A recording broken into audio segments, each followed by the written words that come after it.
Good morning everyone, मैं शिवशंकर। आज हम लोग बात करेंगे ओरिजिन ऑफ लाइफ। ठीक है, इसके बारे में डिटेल्स में जानेंगे और कैसे इस पूरे यूनिवर्स का, ब्रह्मांड का निर्माण हुआ है, फिर अर्थ की कैसे उत्पत्ति हुई और इस अर्थ पे जो है जीवन की उत्पत्ति कैसे हुई, उसी के विषय में आज हम लोग चर्चा करेंगे। सबसे पहले यूनिवर्स यानी कि जो पूरा ब्रह्मांड है, इसको जानते हैं कि इसका निर्माण कैसे हुआ है। ठीक है, जैसे कि कुछ जो रिलीजन्स हैं, जो धर्म है, वो अपने अपने मत देते रहे हैं, लेकिन साइंस ने इन सारे धर्मों को क्या किया है, खंडन करता रहा है समय समय पे ऐसी चीजों का।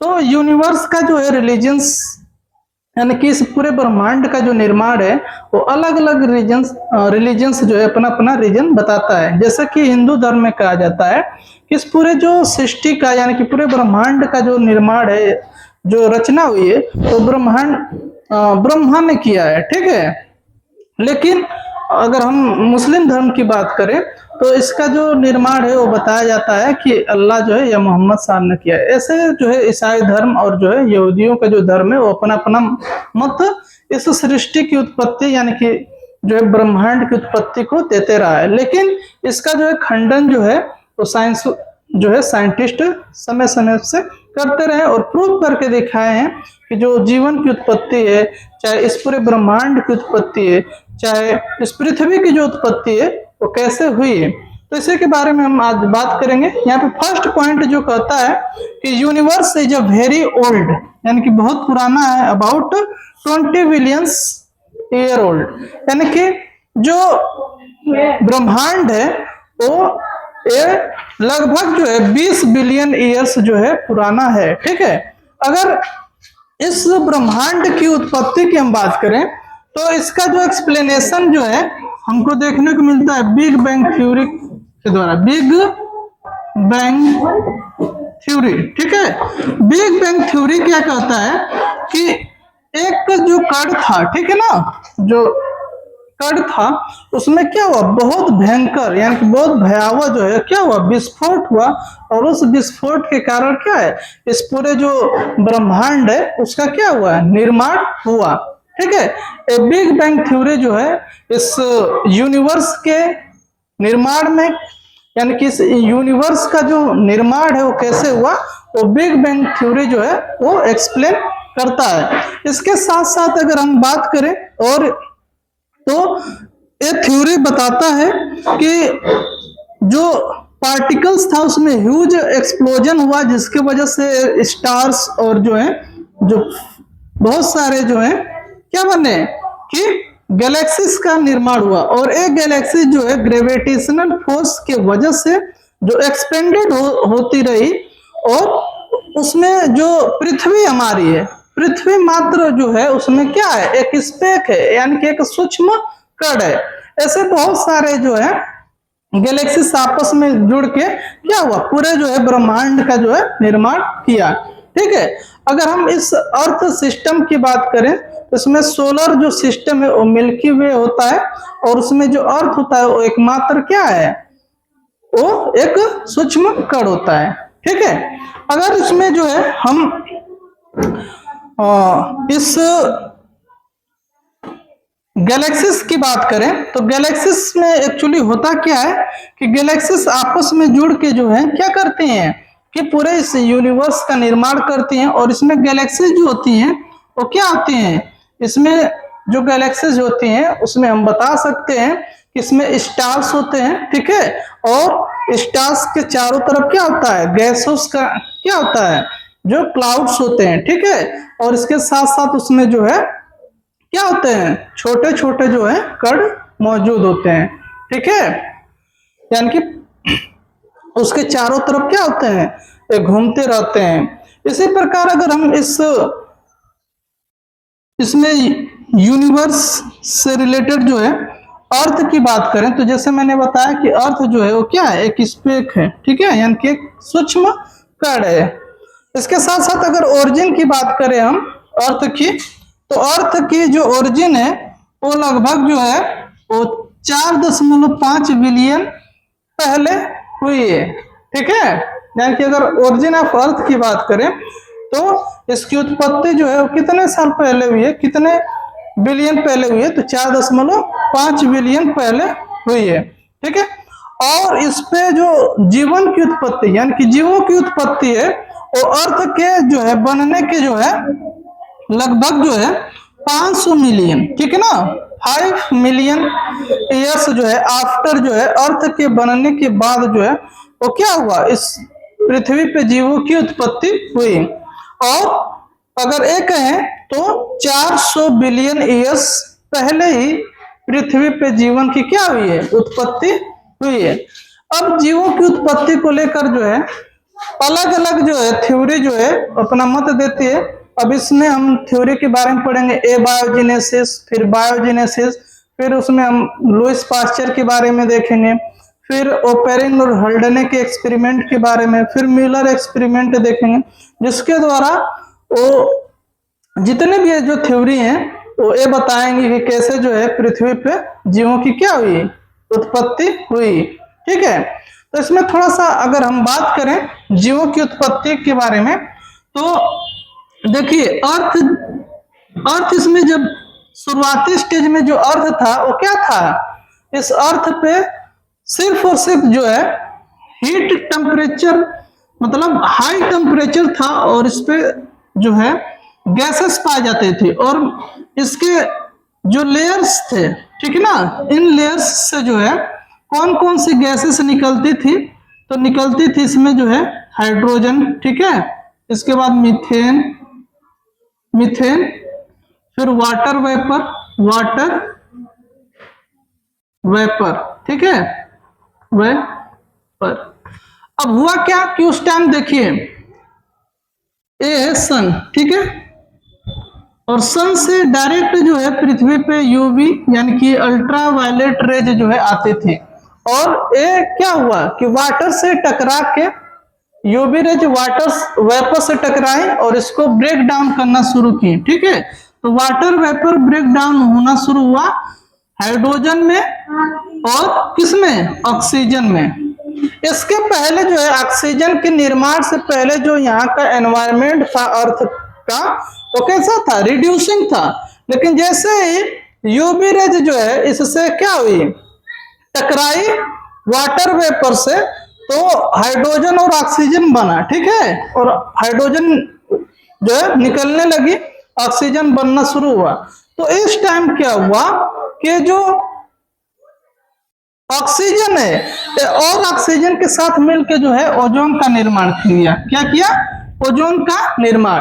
तो पृथ्वी के चारों तरफ क्या हो गया, एक ओजोन की लेयर घिर गई। लगभग जो है अगर हम इस पृथ्वी के सरफेस से अगर हम बात करें तो लगभग 16 से 35 किलोमीटर के रेंज पे अगर हम जाएंगे तो ओजोन लेयर मिलता है।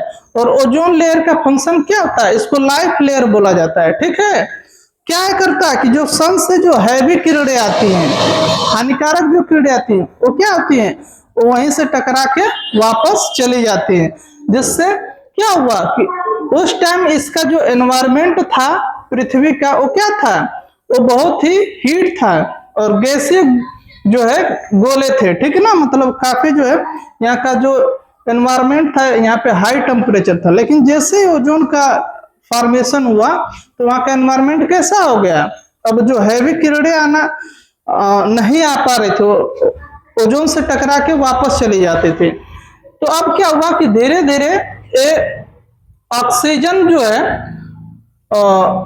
ऑक्सीजन जो एनवायरनमेंट इस पृथ्वी बनाया वो कैसा बना दिया, ऑक्सीडाइजिंग। तो एक गैसेस जो थी वाटर वेपर, अमोनिया, और यहाँ पे अमोनिया भी, ठीक है, अमोनिया देखिए यहाँ पे इससे कौन कौन सी गैसेस निकल रही थी, तो हाइड्रोजन बताया आपको, मीथेन बताया और अमोनिया। ठीक है, इसके साथ रिएक्ट करके जो है अब क्या हुआ कि वाटर वेपर जो है रिएक्ट करके रेन के रूप में जो है इस पृथ्वी पे आना शुरू की। ठीक है, और ये जो बारिश के रूप में आना शुरू हुई, और जहां पे पृथ्वी का जो सबसे जो क्या था, गड्ढा वाला एरिया था, ठीक है ना, स्पेस जो जहाँ पे था वहां पे पानी जो है क्या हुआ, आके इकट्ठा शुरू हो गया, यानी कि उस टाइम जो है धीरे धीरे पृथ्वी ठंडा होना शुरू हो गई।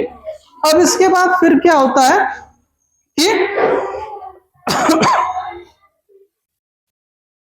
पृथ्वी जो है धीरे धीरे क्या होती है, कूल होना शुरू हो जाती है, और फिर जो है बताया जाता है कि यहाँ से जीवन की उत्पत्ति होना शुरू हो जाती है। ठीक है, अब इसके बाद हम आएंगे, देखते हैं कि जो 5 मिलियन ईयर्स आफ्टर, यानी कि अर्थ बनने के बाद जो है यहाँ पे जीवन की उत्पत्ति जो है वो 500 मिलियन बाद जो है स्टार्ट हो जाएगा। ठीक है, अब कुछ जो साइंटिस्ट हैं उस टाइम के, उनका मानना यह था, यानी कि ग्रीक जो थिंकर थे उनका यह मानना था कि जो लाइफ है इस पृथ्वी पे जो आई है वो दूसरे स्पेस से कहीं से आई है। ठीक है ना, और किस फॉर्म में आई है, तो स्पोर्स के फॉर्म में आई है। ठीक है ना, कुछ ऐसे खगोलविद यानी एस्ट्रोनॉमर्स का मानना यह था कि जो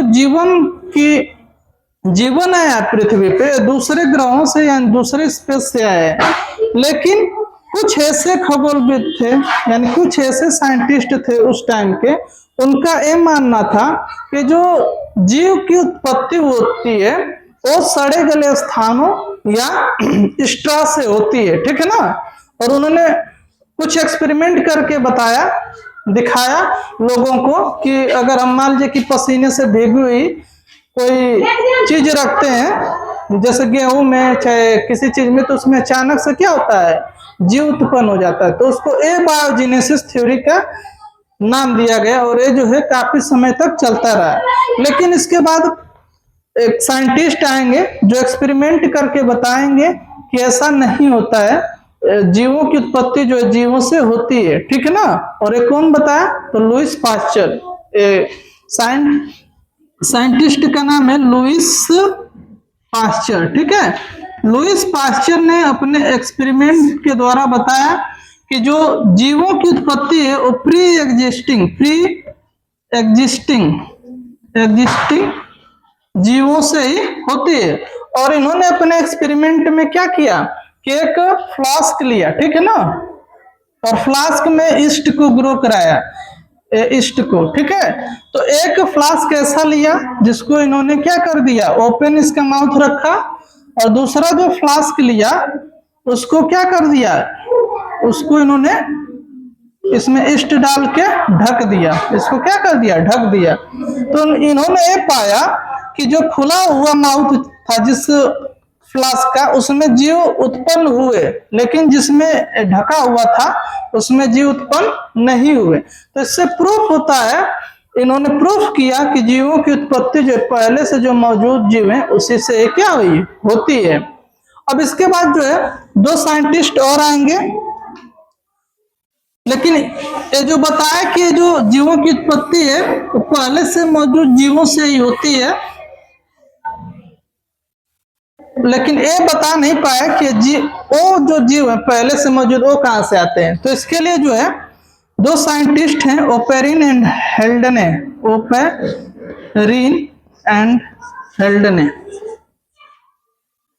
इन्होंने ओरिजिन ऑफ लाइफ की जो है केमिकल इवोल्यूशन थ्योरी दी, केमिकल इवोल्यूशन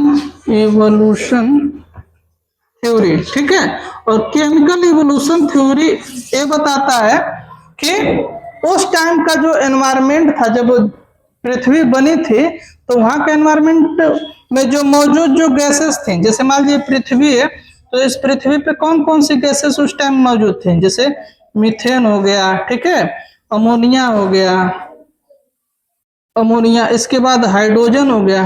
ठीक है, ये आपस में जो है, और इस टाइम क्या होता था, ये काफी जो है स्टॉर्म यानी कि जो बिजली कड़कती थी, ठीक है, और बिजली के कड़कने से क्या हुआ, ये आपस में रिएक्ट किए, और इस प्रकार से जो है बायोलॉजिकल मॉलिक्यूल जैसे आरएनए एंड प्रोटीन का निर्माण हुआ। ठीक है ना, और प्रोटीन और आरएनए किससे बनते हैं, इनके रिएक्शन से अमीनो एसिड बना। ठीक है, अमीनो एसिड, और ये अमीनो एसिड क्या करते हैं कि प्रोटीन और आरएनए का निर्माण करते हैं, और ये फिर जो है यूनिसेलुलर और जो है प्रोकैरियोटिक, यानी प्रोकैरियोटिक जीव में अगर हम देखते हैं तो उसमें न्यूक्लियस नहीं होता, उसके चारों तरफ कवरिंग होता है और उसमें जेनेटिक मटेरियल के थ्रू में आरएनए और क्या होता है, डीएनए होता है। ठीक है, तो इनके आपस में रिएक्शंस की वजह से इन जो बायोलॉजिकल जो मॉलिक्यूल्स हैं जैसे कार्बोहाइड्रेट, न्यूक्लियोटाइड्स और आरएनए और प्रोटीन का क्या होता है, निर्माण होता है। तो इस तरह इन्होंने बताया, ओपेरिन और हल्डने ने, कि जो प्री एग्जिस्टिंग जीव है उनका निर्माण क्या हुआ है, ऐसे हुआ है। ठीक है, इसके बाद इनके जो ओपेरिन और हल्डने के द्वारा जो केमिकल इवोल्यूशन थ्योरी बताया गया था लाइफ के ओरिजिन की, ठीक है, इसको एक्सपेरिमेंट में लेबोरेटरी में प्रूफ करके दिखाया मिलर ने। ठीक है, मिलर ने क्या किया, अपने एक्सपेरिमेंट में अमोनिया, मीथेन, अमोनिया, हाइड्रोजन और वाटर वेपर को लिया और 800 डिग्री सेल्सियस पे, ठीक है ना, कितने डिग्री सेल्सियस पे, 800 डिग्री सेल्सियस पे इसको क्या किया कि करंट देके, ठीक है ना, स्पार्किंग किया इन सब गैसों की उपस्थिति में। और इसके वजह से क्या हुआ कि उन्होंने ये ऑब्जर्व किया कि अमीनो एसिड का निर्माण हो रहा है कि नहीं हो रहा है, कार्बोहाइड्रेट बन रहे हैं कि नहीं बन रहे हैं, न्यूक्लिक एसिड बन रहा है कि नहीं बन रहा है। तो वाकई में क्या हुआ कि ये सारी चीजें बन रही थी। तो इससे प्रूफ इन्होंने किया कि जो प्री एग्जिस्टिंग जो ऑर्गेनिजम्स है, जिसकी बात लुईस पास्चर और हल्डने ने अपनी केमिकल इवोल्यूशन थ्योरी के द्वारा बताया, कि वाकई में ऐसा होता है। ठीक है, और इस प्रकार से जीवों की उत्पत्ति क्या है, वो नॉन ऑर्गेनिक मॉलिक्यूल से ही हुआ है। ठीक है ना, ये प्रूफ करके इन्होंने दिखाया। तो ये था all about origin of life और इसकी हिस्ट्री के बारे में। अब हम एक बार आपको फिर जो है मिलर के एक्सपेरिमेंट को जो है फिगर के साथ बताएंगे। आज के लिए अभी इतना ही, धन्यवाद।